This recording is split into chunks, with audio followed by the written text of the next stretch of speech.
Welcome to It's Time to Win with Empowernista, where we win wholeheartedly, win intentionally, and never give up. I am your host, Empowernista RayLynn Hall, and I have with me today Monica L. Garrison. Welcome, Monica. Thank you for having me. You're so very welcome. So tell us, today we're going to be discussing winning compassionately. But before we get into that, tell us a little bit about yourself. Oh, I love doing this. I am Monica L. Garrison. I am a transformational speaker, also an author, as well as I own a company, Halo Global, LLC, in Chicago. My book is entitled Journey to Loving Me, Lessons Learned Along the Way. But I am currently working on my second book, Living Without Regrets. Living Without Regrets. Yes, that will be out later this year. Okay, I love it. Yes. So tell me about one of your biggest accomplishments within your career or your life. My biggest accomplishment, about 10 years ago, I went on my very first spiritual retreat. Okay. And it was in North Carolina.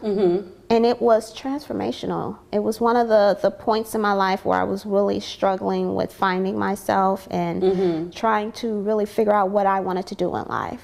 Okay. And it was from that experience that I created Embrace Your Beautiful. Embrace Your Beautiful. And that's a women's retreat. Okay. And it was like, and it helps to give back to women. And this year it's in Michigan. Next year will be in Costa Rica. Okay. So it's taking women away from their everyday norm. And I like to call it No Makeup and Yoga Pants Weekend, where we get to be authentic, no makeup, and get back in touch with who we are as women and have that community. And that is what Embrace Your Beautiful is all about. Embrace Your Beautiful. So how long is it? Just for a weekend? It is for a weekend. Next year for Costa Rica, it will be over MLK weekend. Okay. So I'm looking forward to that. It sounds good. So you went to a retreat, so which helped birth your retreat, Yes. Embrace Your Beautiful. It sounds like it's good to get to that point where we're able to unwind and just relax. You know, a lot of women need that. A lot of women need that, but also there were a lot of women in my life that come to me quite often that is seeking, hey, I just need some clarity, some understanding, you know, can you help me? And so it started with, let me birth this. Okay. Let me birth this retreat, because a lot of women have never been to a retreat. Okay. They've never done anything of that kind of, you know, that idea of let me get away for a weekend where it is no children, no husband, no whatever, no work. It's about me. And how do we do that? And how do we get back to connecting? So the weekend is all about meditation. It's about quiet time, relaxation. We do journaling. We do group activities. And so it is from beginning to end, from Friday until the Monday ending of the retreat, where it's all about you and getting back to who you are and what do you want when you go back home. And I think that we need to do that, especially for me as a speaker. I am a teacher as well. Okay. And I like for people to leave with something. I want to give you tools. I want to give you things that are tangible that you can now transform your life when you go back home. When you go back to your real world, your reality. Okay. I don't want to just rah-rah you and make you feel good, but what can I give you that you can use? And so that is the spirit of me where it comes in with serving. What can I give you? What can I give you? How can I help you? And for me, it has worked in my career with serving. Okay. And so that's how I give back. I love it. So I love the fact that you want to make sure that the women come out of it a new woman with a different viewpoint on their lives and where their paths are going. I truly love that. So I'm sure the road to success for you has not always been easy. No. Share with us some challenges that you may have faced in your life. One of the biggest challenge as a mother of three was making that very difficult decision to divorce, to separate, spending 14 years of my life with someone, and finally saying, this just doesn't work anymore, that I am unhappy. It took a lot, because I came from a home environment of divorce, and my parents got a divorce. And to me, I felt that in order for there to be success with the children, there have to be two parents in the home. Yeah. But it was killing me inside to stay in a relationship, as well as my former. I like to refer to him as my former instead of my ex-husband, because we have a great relationship. We just did not make it as a couple, but he is a great dad. Good. With our children. But one of the things was making that decision. It was very difficult. And one of the advice that I received from someone that said, well, who's going to want you with 3 kids? Who's going to want you? And so I was struggling with, okay, I come with, it's not just me. I need to find someone who will have the capacity to love not only me, but my children, because we are a package deal. There's no me without them. It's us. And if I cannot find that, then I will just be alone. So for me, it was struggling with the idea, well, can I make it on my own? Do I have what it takes to make it on my own? And will someone want me? That became the final straw when I finally said, it's not about anyone else. It's about me and my happiness. And whomever will come into my life will be the right person at the time. Yes. And I think that when we get away from worrying about what other people think about us and how other people are going to feel about us, that's when we can really discover what it is that we want and who we are. Is when we get back to the basics. And it's discovering who you are as a person. And then as a woman, you know. So I can definitely relate to some of that story. And let's hear more about it after the break. Sure.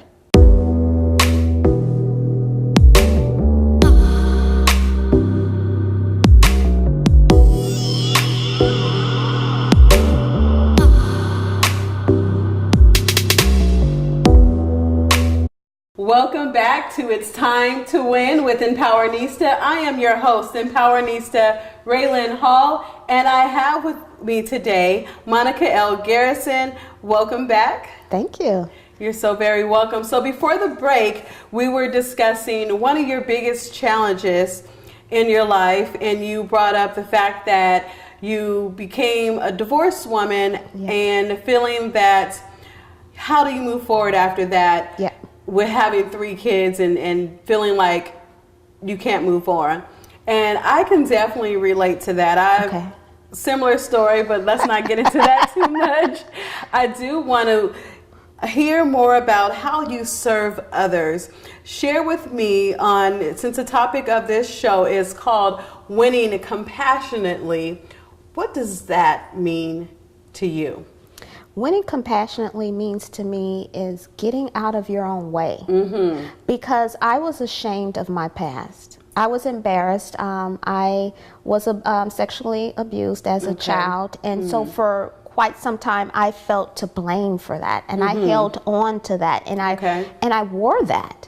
And it showed up in my relationships because I felt that somehow I was to blame for what happened to me as a child. And it wasn't until I went to therapy and started receiving professional help that I was able to overcome that stigma that you know that so many of us have, not just women but men as well. And so for me, I wrote the book Journey to Loving Me was to not air out, because that's how we feel, we're airing out our dirty laundry, but if my story can help someone else, and if by telling someone else some of the things that I struggled with, some of the things that I had to go through as far as not loving myself, not knowing my worth, of being in unhealthy relationships, if I can tell that story to help one person, then I am doing my job. And I am serving and I am giving back. And that's what pretty much has been my whole professional career, has been about how can I serve and help someone else, because I can relate and I understand and I have been through that. Yes. Oh, I love it. So being able to understand where others are coming from, absolutely, how do you can relate to them and how you can help them through the process. The process. So share with me, and I understand that we always like to help other people and make sure that they're okay and take care of their needs. Share about to me, how do you work on that when it comes to yourself?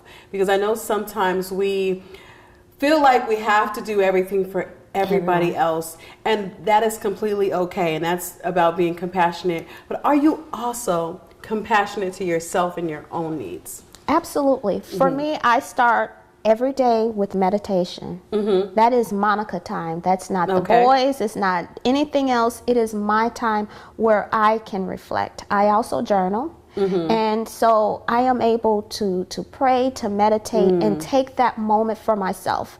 Usually in the morning, about 10 to 15 minutes, and at night when I wind down my evening, it's that communion. It's for me to be able to have that moment to myself. Okay. And I also make time with pampering, with sometimes the phone is just off and I am just not available.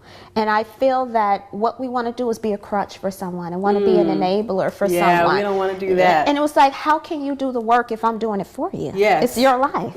I had to go through the work, but here are the steps that I used to do that. It's up to you. It's up to you. And I allow people to do that. Now, I am guilty of, at first, not doing that because I want to save and I want to be superwoman.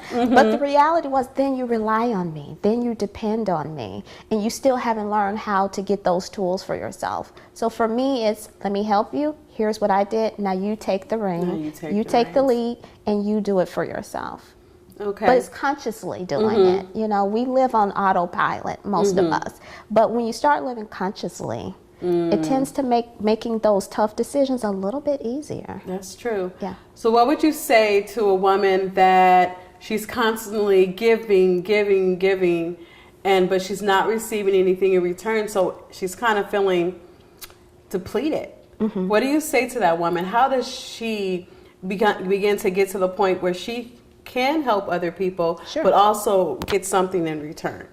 My first thing would be for her to ask herself, why does she feel the need to give? Because everything comes back to you. Why do you feel you have to give out so much of yourself? Are you seeking validation? Are you seeking to be liked? Are you seeking to be loved? What is it that you're getting out of giving of yourself to the point where you feel that you're not complete? Wow. Because you can't be any good to anyone if you can't fill your own cup. It starts with you first. True. Yes. How can you serve someone else if your cup is on E? If you're empty, it doesn't work that way. So my question would be, because I always like to know, get to the bottom of it. Get to the bottom of it. So where does that come from? At what point did you feel that you were not worthy? At what point did you not feel that you were enough? That you feel that you have to give of yourself? Yes. To the point where there's nothing left. Once you can really get to the root, then there's always a way. Then we work to the front. From there. We work from there, and that's where I say for everyone, start with the basic. Why am I doing this? Okay. What's your why? Because we always have a why. And it kind of grounds us and brings us back to why we're here in the first place, and helping us understand that we have to be able to, because if we're not full, right, we don't really have much to give to anybody else. You know, you can't give to someone what you really don't have. Absolutely. So that's important. So let's go a little bit deeper into that after the break.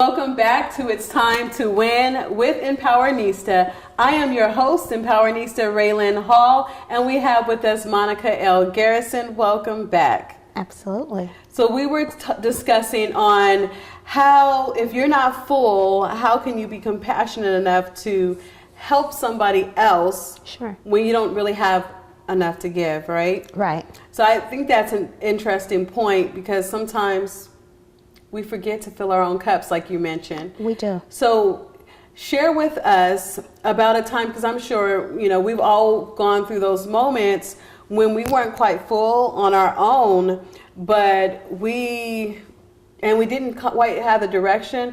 Share with us a scripture or a quote that has helped you through those times when you felt that you did not know how you was going to continue on. Oh my God. Here we go again.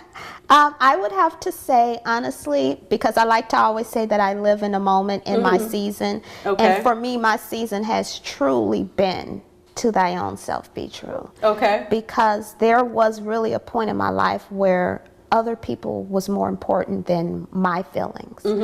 People were more important than what I wanted out of life. Because I cared about what my husband wanted. I cared about what my family wanted. I cared about what my friends needed from Monica. And then I was depleted.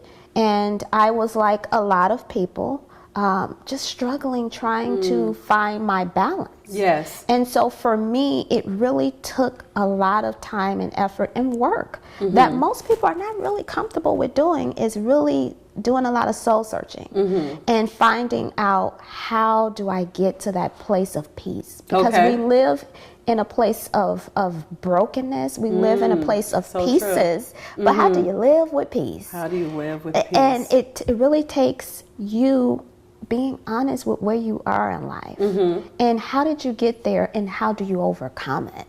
And it takes a lot of work. Yeah, it really does. And for that, it really always starts with you. And for whatever reason, we seem to believe that life happens to us on the outside in. No, it doesn't. It's the other way. Inside out. It's inside out. And what you put into you is what shows up in your world. Oh, that is so into true. your life. And you have to feed yourself. You have to give yourself, just like you have to water a plant, you have to water yourself. You have to water your spirit. I love it. That is true. You have to give to yourself. And we feel that giving to ourselves is selfish, and it's not. It's not. It's selfless. Because how can I be good to you as a mom or as a spouse if I can't be that to myself? Right. And it starts with you. I absolutely love that. That is so true. It does start with you. And I love the fact you said, be true to yourself. Once you understand what your why is, why you're doing it, and how do you move forward from there. So not feeling like if you care for yourself, you're taking care of you, that you're being selfish. Yes. So that is a good point that you made, because we too often feel like we have to do all day. And what came to me just now is just, when do we find that time for ourselves? So share with us, do you have any self-care tips on how we would make sure that we're taken care of? Sure. How you're taken care of as a person? I like to tell people that in order to take care of yourself, you have to make time for yourself. And sometimes, even if you're in a relationship, you need to date yourself. You need to take a moment where it's not about anyone else but yourself. Okay. If that's a long drive, if that's a walk on a beach, if that's just going on vacation alone, if it's checking yourself into a hotel and it's no one but you. Yes. And it's not always about spa, because of course finances may be different, but there are the little things that you can do to serve yourself, because we think of serving and we think of serving others. Yes. But you got to serve yourself as well. And you have to give back to yourself as well. And there, for me, has always been writing, has been therapeutic. It has been, there are times when I look back at my old journals from 10 years ago and just say, wow, where I was 10 years ago, I can't even relate to that. It's like the growth, the evolution. And I just tell people that if you really want to get to finding out who you are as a person and how to find that peace within yourself, write about it. Write about it. Yes. You need to write about it and make the time. Make the time. It's not about girlfriends, girls weekend. It's about you and taking a moment for yourself. And it doesn't mean running errands. Right. You know, I'm going to stop at the grocery store. I'm going to do the busy work. The busy work. It's stop. What do you want to do? And sometimes it may not be nothing. Yeah. And you can schedule nothing. And that's completely okay. Yes. But we oftentimes need permission to just be ourselves and to not be mom. But you were RayLynn before you were a mother. Yep.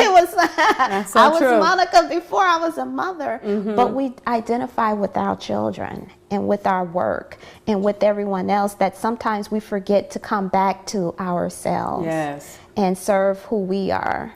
I absolutely love it. Makes me ask, like, how many of you how many of you when's the last time you've actually taken time for yourself? Like Monica mentioned, going to a movie by yourself, spending a weekend by yourself, because too often we're speeding through life, we're taking care of everybody else, but then we forget about us. We have to date ourselves, as Monica says. So Monica, share with us any upcoming projects you may have. Sure. I have the What's Next conference that's coming up. That's June 8th in Chicago. And then I have the Embrace Your Beautiful weekend that's coming up April 5th through the 7th. Okay. And you can find out information about that through my website and also social media as well. Okay. So, and how can we get in contact with you? Share your website with us. Sure. My website is monicalgarrison.com. You can also email me if you have personal questions or would like to reach out to me. That's contact me at monicalgarrison.com. I am on social media. All social media, Instagram, Twitter, Facebook, LinkedIn. I keep it very simple. It's my name, Monica L. Garrison. I love it. So thank you so much. That concludes our time for today. Thank you so much for just coming and sharing your story and helping others win. Absolutely. It's been my pleasure. Thank you. And that concludes It's Time to Win with Empowernista.